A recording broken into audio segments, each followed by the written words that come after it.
Si hay un personaje que ha generado controversia y del que se han llegado a escribir verdaderos ríos de tinta, este es sin lugar a dudas Yeshua Notzri, más conocido como Jesús de Nazaret.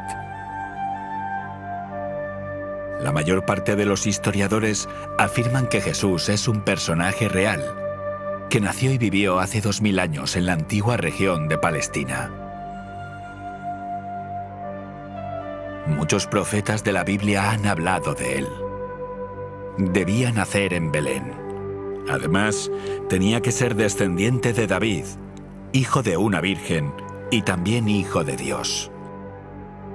Para sus seguidores, Jesús cumplía todas las características para ser llamado el Cristo, que traducido es el ungido. El impacto de la figura de Jesús fue tan amplio que cambió el curso de la historia para siempre, ocasionando la división de las eras entre antes y después de Cristo.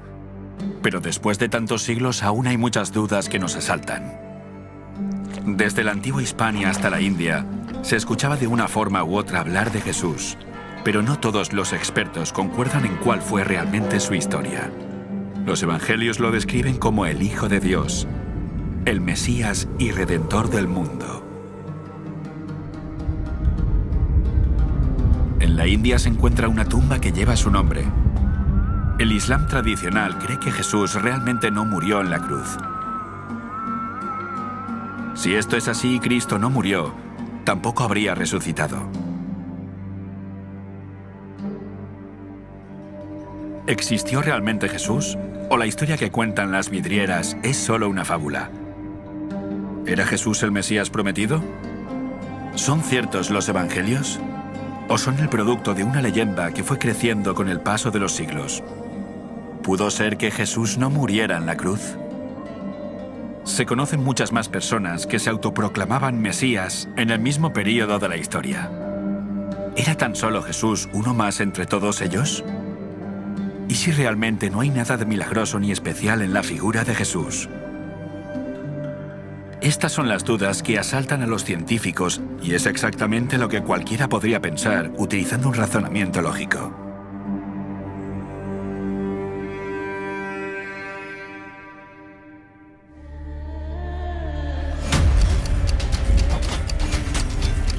Esto es Caso Abierto.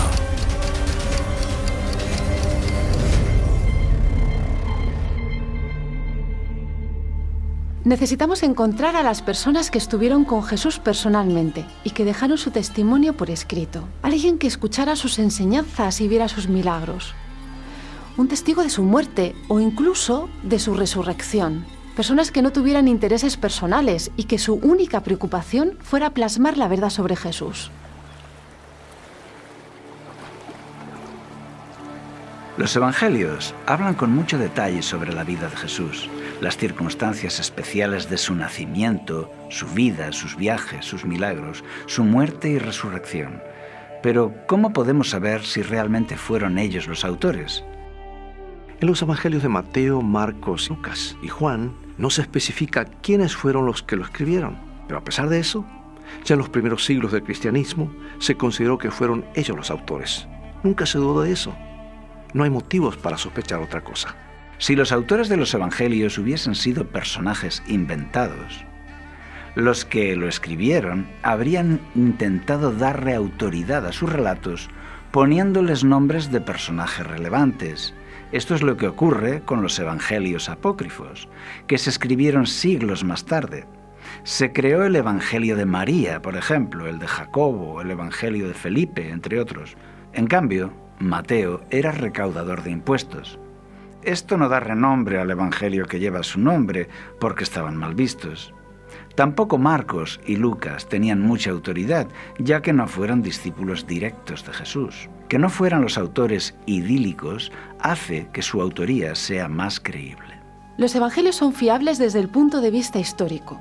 Papías, en el año 125 después de Cristo, dice que Marcos había registrado meticulosamente el testimonio de Pedro. Específicamente dice que no cometió errores ni incluyó ninguna declaración falsa. Según Papías, Marcos había preservado fielmente las enseñanzas de Jesús. Alrededor del año 180 después de Cristo, Ireneo confirmó la autoría de los evangelios de Mateo, Marcos, Lucas y Juan. La mayor parte de los expertos coinciden en que el evangelio de Juan también pertenece al apóstol y data aproximadamente del año 90 después de Cristo. Mateo publicó su propio evangelio entre los hebreos en su propia lengua cuando Pedro y Pablo estaban predicando el evangelio en Roma y fundando la iglesia allí. Después de su partida, Marcos, el discípulo e intérprete de Pedro, él mismo nos dejó por escrito la esencia de la predicación de Pedro. Lucas, seguidor de Pablo, asentó en un libro el evangelio predicado por su maestro. Luego Juan, el discípulo del Señor, quien también se recostaba sobre su pecho, produjo su evangelio mientras vivía en Éfeso, en Asia. Esta sería la confirmación de que los hechos que registran están basados en el testimonio directo e indirecto de la vida de Cristo. No hay motivo para dudar de que realmente Mateo, Marcos, Lucas y Juan fueran los autores de los 4 evangelios. Mateo y Juan habían sido discípulos directos de Jesús y estuvieron a su lado durante 3 años y medio. Lucas recoge el testimonio directo de los apóstoles y Marcos escribe la historia que le cuenta Pedro. Los escritores de los evangelios tenían información de primera mano, pero la historia se recogió años después de que los hechos ocurrieran. Pero, ¿cómo podemos estar seguros de que los testigos la plasmaron con exactitud? Al haberse escrito tanto tiempo después de la muerte de Cristo, es muy probable que estos relatos se hubiesen contaminado con leyendas y dejaran de reflejar lo que en realidad sucedió. La leyenda sobre Jesús pudo haber crecido con el paso de los años, y si tan solo se trataba de un maestro judío, las historias populares lo pudieron acabar convirtiendo en el Hijo de Dios. Se cree que el Evangelio de Marcos se escribió cerca del año 60 aproximadamente. Esto sería casi 30 años después de su muerte. Mateo y Lucas escribieron en la década del 80 y Juan en torno al año 90. En este periodo aún había muchas personas que conocían personalmente a Jesús. Si se hubieran difundido enseñanzas falsas, estos testigos habrían dado la voz de alarma y hubieran dicho, que eso no fue así, en realidad ocurrió de esta otra manera. Las fechas en las que se escribieron los evangelios no son tardías como algunos piensan. En realidad es todo lo contrario. Es como si alguien que hubiera vivido en Berlín hace 30 años quisiera escribir sobre la caída del muro. Contaría su propia experiencia, pero también podría entrevistar a otros testigos que también participaron. Además, encontraría información escrita de periodistas y políticos que escribieron sobre el suceso. Nadie dudaría de la autenticidad de su testimonio. Esto es exactamente lo que hicieron los autores de los evangelios.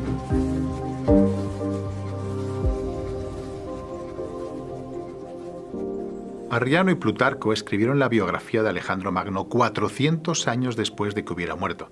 A pesar de esto, los historiadores creen que son fiables. En cambio, los evangelios tienen un margen de tiempo mucho más corto. Las primeras biografías de Mahoma se recopilan 130 años después de su muerte. Buda vivió en el siglo IV a.C., quizás incluso antes, quizá en el siglo VI a.C. Sin embargo, la biografía más antigua que se conserva de él es del siglo II después de Cristo. Esto quiere decir que habrían pasado entre 600 y 800 años. La vida de estos personajes fácilmente se pudo adornar con leyendas en ese intervalo. Marcos escribió su evangelio no más de 30 años después de la muerte de Cristo. Este lapso de tiempo es totalmente insignificante desde el punto de vista histórico. Es imposible que la historia de su vida se viera adulterada en un espacio de tiempo tan corto. Hay motivos para creer que el libro de Hechos de los Apóstoles se había escrito antes del año 68 después de Cristo.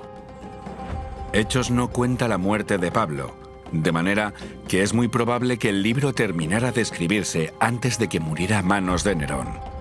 Nerón muere en el año 68 después de Cristo, así que Lucas tendría que haberlo escrito antes de esa fecha.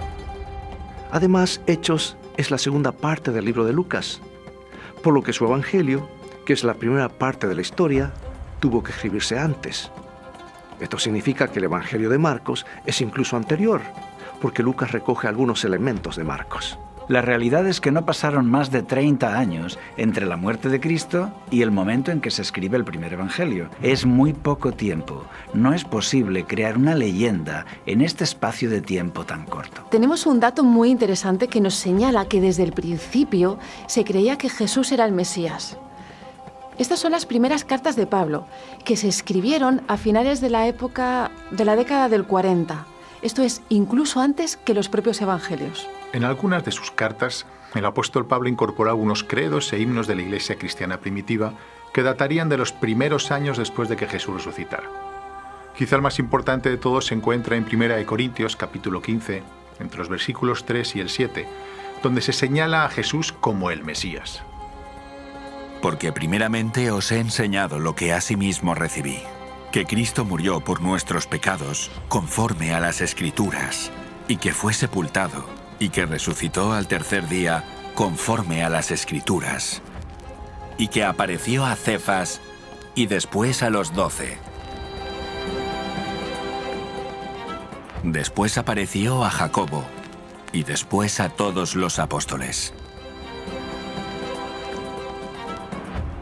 La crucifixión de Jesús se produjo en el año 31 después de Cristo. La conversión de Pablo es en el año 34, justo después de la muerte de Esteban, cuando iba a Damasco. Estando en Damasco, Pablo se encuentra con los primeros cristianos. Es casi seguro que fue entonces cuando aprendió esta confesión que sería recitada frecuentemente por los creyentes. El credo que Pablo escribe en 1 Corintios 15 confirma que la creencia en la resurrección de Jesús ya estaba presente 4 años después de la muerte de Cristo. Es imposible que se inventaran en tan poco tiempo que Jesús había resucitado y que era el Mesías. Todo el mundo habría dado la voz de alarma. La creencia de que Jesús había muerto y resucitado para salvarnos de los pecados está presente desde el principio. Si alguien se hubiera inventado algo así, las personas que lo habrían visto morir no habrían dejado que la mentira se propagase. No hay margen de error. Pablo dejó por escrito este credo y es un testimonio de que 4 años después de la muerte de Jesús, los cristianos creían que Jesús había resucitado y que era el Mesías. Esto no puede haber sido una invención posterior.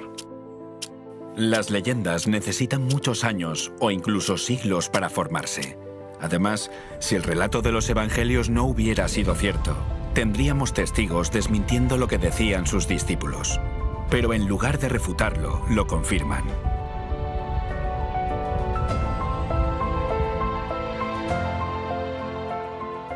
Buscaremos si en la arqueología hay pruebas que sostengan la veracidad de los escritos de Mateo, Marcos, Lucas y Juan.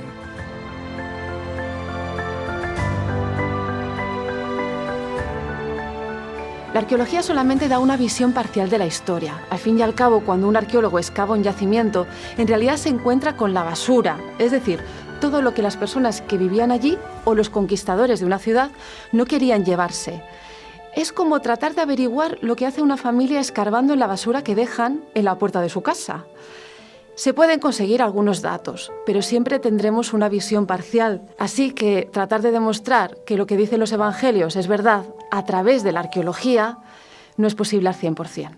Aunque no podemos corroborar todo lo que dicen los evangelios por métodos científicos, podemos investigar algunos detalles que se plasmaron en sus escritos. Si encontramos ciudades, lugares, países, nombres de gobernadores que se mencionan en los evangelios, podemos concluir que los escritores fueron escrupulosos a la hora de escribir.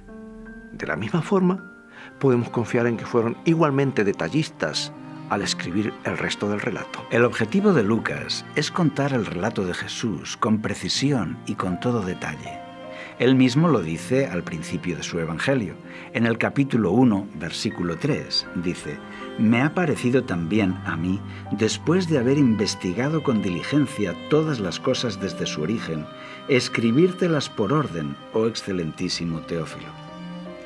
Esto refleja que Lucas quiere ser preciso en su relato y puso mucho cuidado a la hora de recabar toda la información y ser fiel a la historia original. En Lucas capítulo 3, versículo 1, dice que Lisanias era gobernador tetrarca de Abilene en el año 27 después de Cristo. Los expertos creían que Lucas no sabía lo que decía, porque Lisanias en realidad había sido gobernador de Calcis medio siglo después. hasta que se encontró una inscripción de Tiberio en la que se nombra a Lisanias como tetrarca de Abilén, exactamente como Lucas lo había escrito. Lucas, en Hechos 17:6, habla de poliarcas, utiliza este término. En muchas versiones de la Biblia se traduce como autoridades de la ciudad. Se creía que Lucas estaba equivocado, porque hasta entonces no se había encontrado ninguna referencia a esta palabra, a poliarcas. Pero todo cambia cuando se encuentra una inscripción del siglo I después de Cristo. Esa inscripción actualmente se encuentra en el Museo Británico y dice, en el tiempo de los poliarcas. Así que Lucas tenía razón. Juan 5:2 relata cómo Jesús sanó a un inválido en el estanque de Betesda. Durante mucho tiempo se creía que el estanque tenía tan solo 4 pórticos, mientras que Juan decía que tenía 5. Pero cuando se excavó el estanque, se encontraron los 5 pórticos. En el año 2009 se descubrió una sinagoga en Magdala. Ha sido un descubrimiento revolucionario, ya que es la más antigua de Galilea y es de la época de Jesús. Había muchos que pensaban que los evangelios no eran precisos. Por ejemplo, Mateo 4:23 dice, «Y recorrió Jesús toda Galilea, enseñando en las sinagogas de ellos y predicando el evangelio del reino, y sanando toda enfermedad y toda dolencia del pueblo». Se creía que en la época de Jesús no había sinagogas en Galilea, que eran un poco posteriores.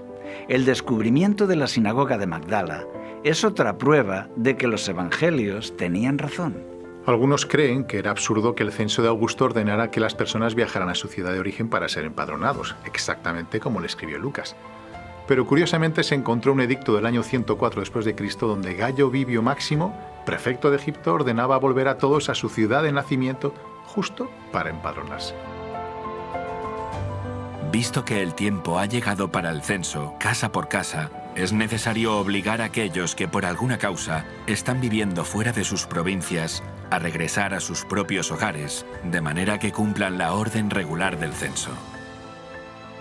Este documento confirma que era una costumbre viajar a la ciudad de origen para empadronarse, de manera que José debió ir a empadronarse a su ciudad natal, que era Belén, tal y como Lucas lo escribió.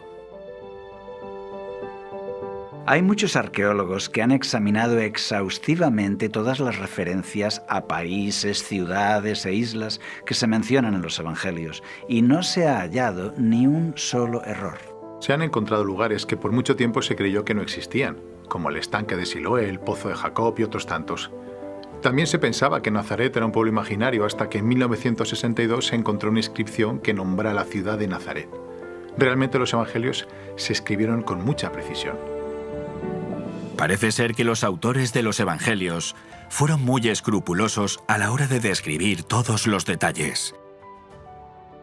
Si en la información más pequeña, que no era trascendental para la historia de Jesús, no cometieron errores, se concluye que tuvieron la misma precisión cuando relataron la historia principal.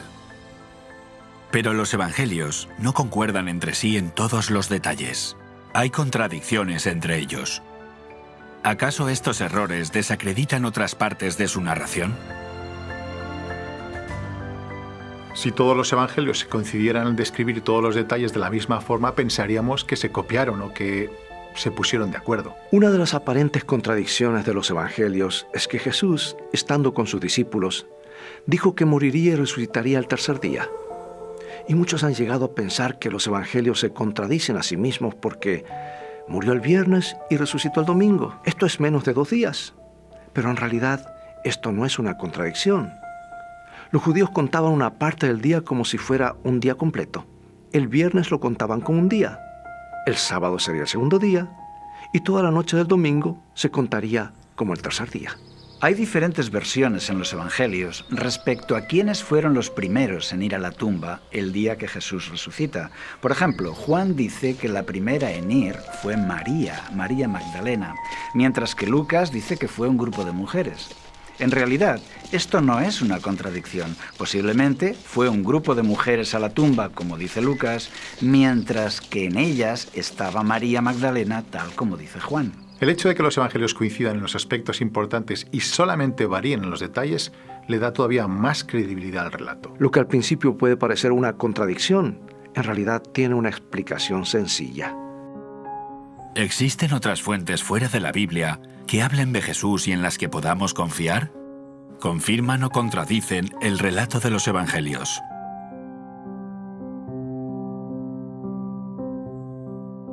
Muchos creen que no hay documentos que hablen de Jesús fuera de la Biblia. En realidad sí que los hay. Por ejemplo, Flavio Josefo. Josefo fue un historiador del siglo I después de Cristo, y sus escritos son una fuente documental muy importante para los eruditos. En su obra Antigüedades Judías se encuentra una de las citas más importantes acerca de Jesús. Parece que la mayor parte del texto de Josefo es original, pero hay algunas interpolaciones. Una interpolación es un añadido al texto que no escribió el autor originalmente, sino que se incluyó en algún momento posterior. A pesar de esto, el texto de Josefo es muy importante desde el punto de vista histórico. El famoso texto de Josefo citando a Jesús dice lo siguiente: por este tiempo apareció Jesús, un hombre sabio, si en verdad podemos llamarlo hombre, ya que fue un hacedor de milagros impactantes, un maestro para los hombres que reciben la verdad con gozo, y atrajo hacia él a muchos judíos y a muchos gentiles además.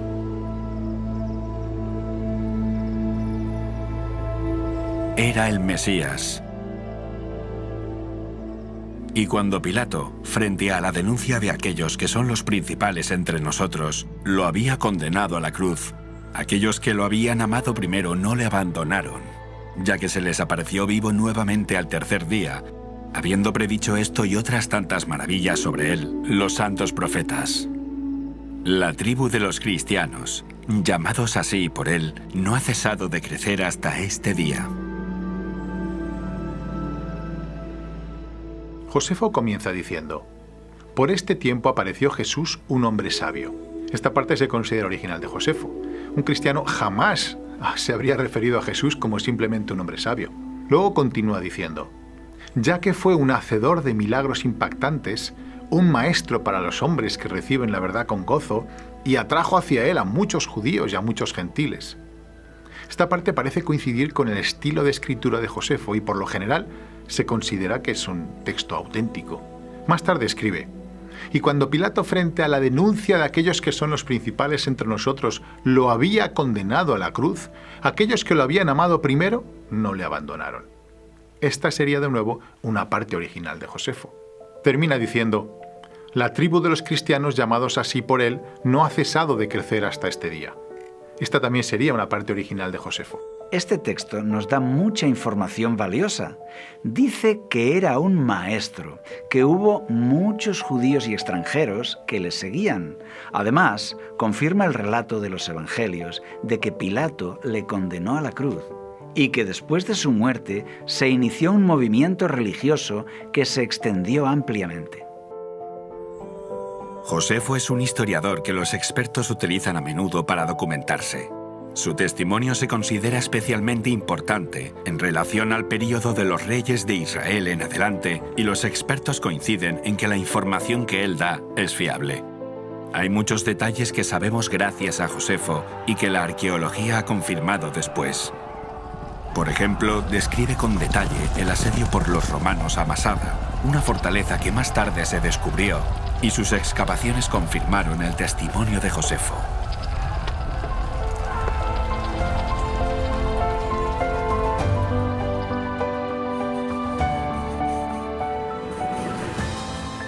Aunque el testimonio de Josefo da pruebas que confirman el relato de los evangelios, queremos ir aún más lejos. ¿Se ha encontrado algún otro testimonio escrito fuera de la Biblia que dé más pistas sobre Jesús? ¿Hay algún otro testimonio que de forma fiel y desinteresada hablase de Jesús o confirmara su historia? Hay otras citas acerca de Jesús fuera de los evangelios. Tácito, un historiador romano de finales del siglo I y comienzos del siglo II después de Cristo, en su obra Anales habla de quién provocó realmente el incendio de Roma en el año 64 después de Cristo. Pero ni con los medios humanos, ni con la generosidad del emperador o el aplacamiento de los dioses desaparecía la mala fama por la cual se creía que el incendio había sido provocado. Por ello, para acabar con el rumor, Nerón presentó como reos y sometió a refinados castigos a quienes la gente llamaba cristianos.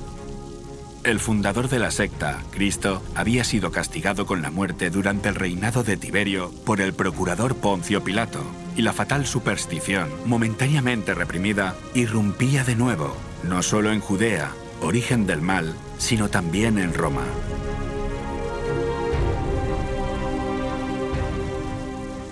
Claramente Tácito confirma que Jesús es un personaje histórico y que fue el origen del cristianismo. También contamos con el Talmud. El Talmud es una obra de recopilación de la tradición oral judía de carácter religioso que incluye leyes. Terminó de compilarse más o menos sobre el siglo V después de Cristo. También aquí podemos encontrar algunos pasajes que se refieren a Jesús. Dice en concreto que Jesús era un falso mesías o que practicaba la magia y fue condenado justamente. Es toda una imagen de la importancia que Jesús tuvo en ese momento. El Talmud corrobora que Jesús hacía milagros. Esto coincide con lo que dicen los evangelios de que Jesús sanaba a los enfermos. Daba de comer a miles de personas con tan solo unos pocos panes y peces. E incluso resucitó a varias personas. Aunque no podamos entender el cómo, eso no significa que tenga que ser mentira. En realidad, las citas del Talmud confirman que era un maestro y que tenía discípulos. También dice que era hijo de un soldado romano y de María. Esto indica que hubo algo extraño en relación a su nacimiento. Y por último confirman que fueron los judíos los que lo llevaron a la muerte. Es algo extraordinario que los historiadores de su época se molestaran en hablar de Jesús. Él no fue una persona relevante en el conjunto del Imperio Romano, porque no tuvo trascendencia en la política del imperio, y aún así tenemos muchas referencias que no podemos pasar por alto. Muchos escépticos dicen que hay pocas fuentes no cristianas en las que es mencionado Jesús. Pero la realidad es que tenemos más información histórica sobre Jesús que sobre Mahoma, Buda o cualquier otro fundador de la religión de la antigüedad. También tenemos una referencia histórica muy importante, aunque no en relación a su vida, sino a su muerte. Tallus fue un historiador que compiló la historia del mundo mediterráneo. Su obra se ha perdido prácticamente toda, pero Julio Africano le cita. En el momento en que Jesús fue crucificado, Tallo dijo que hubo un eclipse de sol. Julio Africano debate acerca de esto, porque Jesús muere en tiempo de la Pascua, y la Pascua siempre se celebraba cuando había luna llena. Así que el sol se encuentra en un punto totalmente opuesto al de la luna, y era imposible que se produjera un eclipse de sol. Julio Africano escribe: se estableció una oscuridad terrible, y las rocas se rompieron por un terremoto, y muchos lugares en Judea y otros distritos fueron derribados.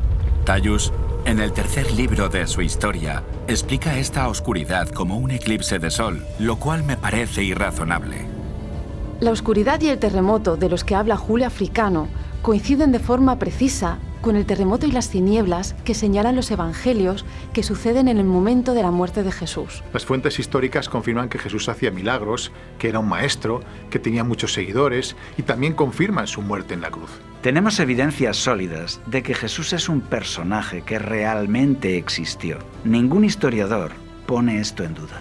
Aunque no contáramos con el relato de los evangelios, tendríamos un bosquejo de la vida de Jesús bastante completo. Queda entonces confirmado que Jesús es realmente un personaje histórico que vivió y murió en Palestina a manos de los judíos. Además, tenemos la certeza que las personas más allegadas a él hicieron un gran esfuerzo por preservar la historia de Jesús fielmente y que fueron escrupulosos a la hora de transmitirla. Pero aún queda la duda de si realmente Jesús murió en la cruz y resucitó.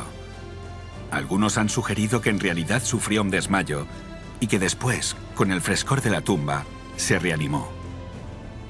En la India se puede visitar su tumba, lo que querría decir que no murió en Palestina, sino muchos años después en el extranjero. ¿Quién tiene razón? ¿Y si los discípulos creyeron que había muerto, pero en realidad no fue así? Para llegar a toda la verdad necesitamos analizar qué le sucedió a Jesús antes y después de la crucifixión. Jesús en el Getsemaní suda sangre. Esto médicamente es posible. Esta condición es muy poco común, pero se conoce como hematidrosis y se produce por una situación de estrés físico o psicológico muy intensos. Siempre precedidos por dolores de cabeza y de estómago tremendamente intensos. Son tan fuertes que la persona queda incapacitada para poder hacer cualquier actividad. Los vasos sanguíneos cerca de las glándulas sudoríparas, a causa del estrés, colapsan y pueden romperse liberándose una pequeña cantidad de sangre que se mezcla con el sudor. Además, en esta condición, la piel de Jesús es mucho más frágil, lo que hace que los latigazos que después recibe le provoquen mucho más daño. Al terrible estrés que Jesús soporta en el Getsemaní, se suma el juicio en el Sanedrín. Además, la negación de Pedro le había causado seguramente muchísima tristeza. Luego es llevado ante Caifás, después a Herodes y de nuevo otra vez a Caifás. En todo este proceso, Jesús soporta burlas, la corona de espinas, insultos, golpes y seguramente patadas y empujones. Esto tendría que agotarle prácticamente las energías físicas de Jesús. Caifás ordena que den a Jesús 39 latigazos. Este castigo a primera vista no nos parece tan grave, pero en realidad era muy cruel. Podía provocar la muerte. El látigo tenía entretejidas unas bolas metálicas y también trozos de hueso que estaban afilados. Las bolas golpeaban la carne, en la espalda, los glúteos y las piernas, provocando contusiones. Y los huesos del látigo hacían cortes, desgarros, que por cierto eran muy profundos en la carne. Incluso a veces podía llegar a verse la espina dorsal y las costillas. Con la flagelación, la persona pierde un gran volumen de sangre. Esto provoca que el corazón se acelere tratando de bombear esa sangre que no existe. Además, se reduce la presión sanguínea y la persona puede llegar incluso a desmayarse. Los riñones dejan de producir orina, tratando de compensar la falta de líquido. Esto se conoce como shock hipovolémico. Jesús, de camino al Calvario, entra en un shock hipovolémico. La prueba de ello es que se desploma y tienen que llamar a Simón para que lleve la cruz en su lugar. Cuando llega al lugar de la crucifixión, lo clavan a la cruz por las muñecas, con unas estacas que son de un tamaño entre 12 y 17 centímetros. Cuando éstas se introducen, atraviesan el nervio mediano. Esto rompe dicho nervio, lo que produce un dolor insoportable. Después clavan sus pies. Esto destruye de nuevo los nervios en sus pies, causando un dolor muy, muy intenso. Cuando levantan a Jesús en la cruz, sus brazos se dislocan de una forma instantánea. Sus brazos se estiran alrededor de unos 15 centímetros y una vez allí, a Jesús le espera una muerte lenta por asfixia. Para poder exhalar aire, la persona tiene que apoyarse en los pies para empujar su cuerpo hacia arriba. Esto hace que el clavo desgarre el pie y se incruste en los huesos tarsianos. Además, su espalda ensangrentada y rasgada por los latigazos roza constantemente con la madera áspera de la cruz, lo que reabre las heridas continuamente. Después de exhalar, la persona puede relajarse y descender a la posición inicial, para tomar de nuevo aire, volviendo de nuevo a empezar este proceso, que por cierto es muy doloroso. La persona en la cruz duraba hasta que se encontraba completamente extenuada y no podía empujarse hacia arriba para poder respirar. El shock hipovolémico de Jesús hace que aumente su ritmo cardíaco. La respiración es cada vez más lenta y esto aumenta a su vez la acidez en la sangre, provocando un ritmo cardíaco irregular. Elí, Elí, lama sabactani.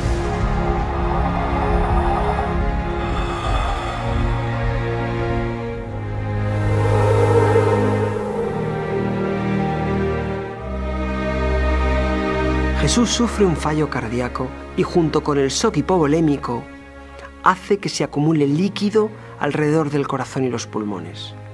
Cuando los soldados se dan cuenta que Jesús ha muerto, uno de ellos lo atraviesa con una lanza. Por la descripción que Juan hace, la lanza se clava entre las costillas, es decir, que atraviesa el pulmón y el corazón. En ese momento sale el líquido acumulado en los pulmones y alrededor del corazón, que a la vista parece agua. Después, también sale una gran cantidad de sangre procedente del corazón. Jesús está muerto definitivamente. Es completamente imposible que Jesús sobreviviera a esto.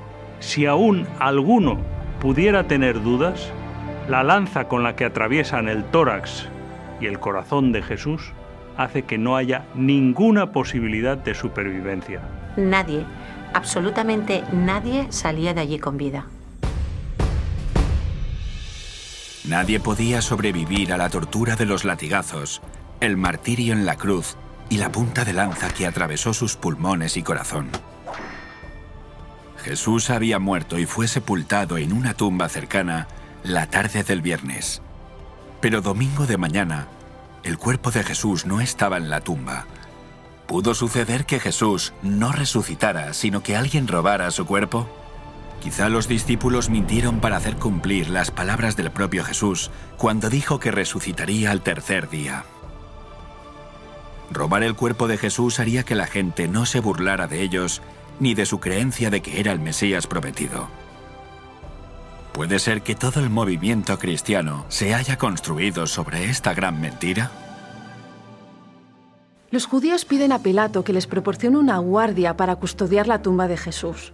Además, ponen un sello de hierro para evitar que nadie la pudiese abrir.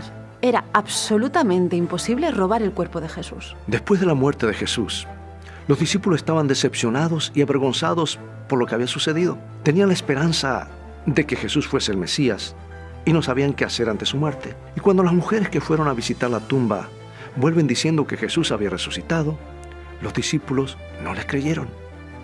Nunca habrían salido por sí mismos a decir alegremente que Jesús había resucitado si no fuera cierto. Los discípulos no creyeron al principio en la resurrección de Jesús.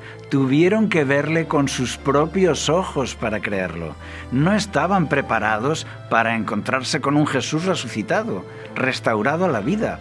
No hay dudas de que los discípulos creían que verdaderamente Jesús había resucitado y que Él era el Mesías enviado por Dios. Los guardias custodiaban la tumba de Jesús y fueron los primeros testigos de su resurrección.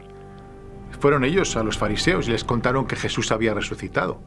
Pero aquellos líderes no querían que se supiera realmente la verdad, así que sobornaron a la guardia para que se dijera que se habían dormido. Mintieron diciendo que sus discípulos habían aprovechado para robar el cuerpo de Jesús.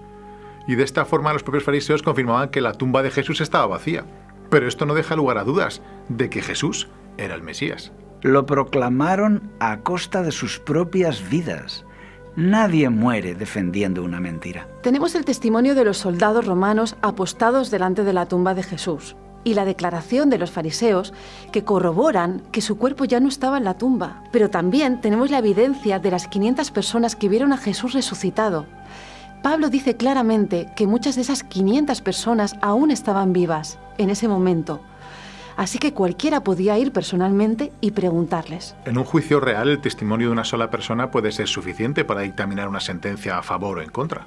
Tantos testigos de la resurrección de Jesús hacen que sea imposible una mentira. Todos son dignos de confianza y es imposible que todos estuvieran en el error o se hubieran puesto de acuerdo.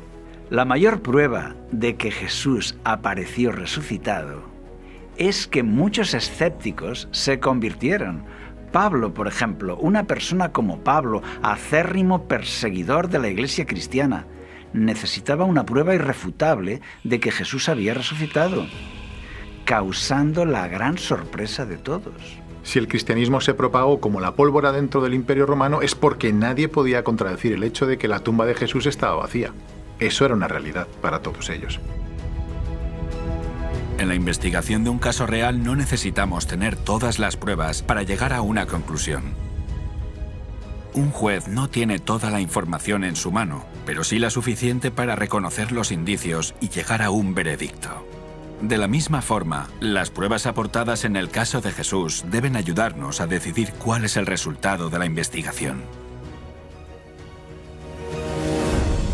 Las evidencias históricas, arqueológicas y científicas, todas, corroboran la historia de los evangelios. Se escribieron en una fecha tan temprana que era imposible adulterar la historia de Jesús. Cristo es real. Podemos tener la total confianza de que los autores fueron escrupulosos e íntegros a la hora de preservar todos los detalles. Historiadores muy importantes confirman que Jesús fue real y corroboraron la historia de los evangelios. Josefo, Plinio el joven, Tácito, Julio, Africano, ellos no tenían ningún tipo de interés personal y sin embargo lo dejaron por escrito. Nuestro análisis médico de la muerte de Jesús confirma, sin lugar a dudas, que Jesús no pudo haber sobrevivido al tormento de la cruz.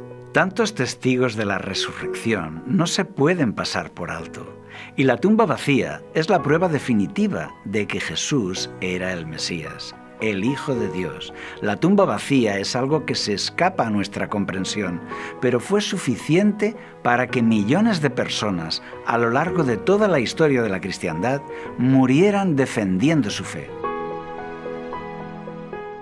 Jesús de Nazaret siempre será un personaje que genere sentimientos de todo tipo.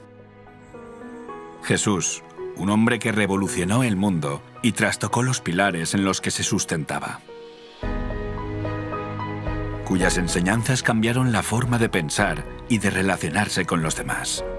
Creó un nuevo sistema de valores donde el pobre es rico y el rico pobre, donde el ciego puede ver y el que ve está ciego, donde el pecador puede salvarse y el sacerdote puede perderse, donde todos los hombres son hermanos, donde el maestro sonríe a los marginados y a las prostitutas. Un sistema donde el humilde es exaltado y el soberbio gobernante es condenado, donde los últimos son los primeros y los primeros son los últimos. Mientras judíos y paganos necesitaban hacer buenas obras para obtener el favor divino, Jesús predica que la salvación depende del perdón de Dios. Él es quien se entrega a la humanidad por amor. Un profeta, un maestro, pero lo más importante, un salvador. Muchos reconocerán que las pruebas a favor de Cristo son concluyentes. Mientras tanto, para otros la búsqueda de la verdad sobre Jesús no concluirá jamás. Aun a pesar de los argumentos presentados, para ellos Jesús permanecerá como un caso abierto.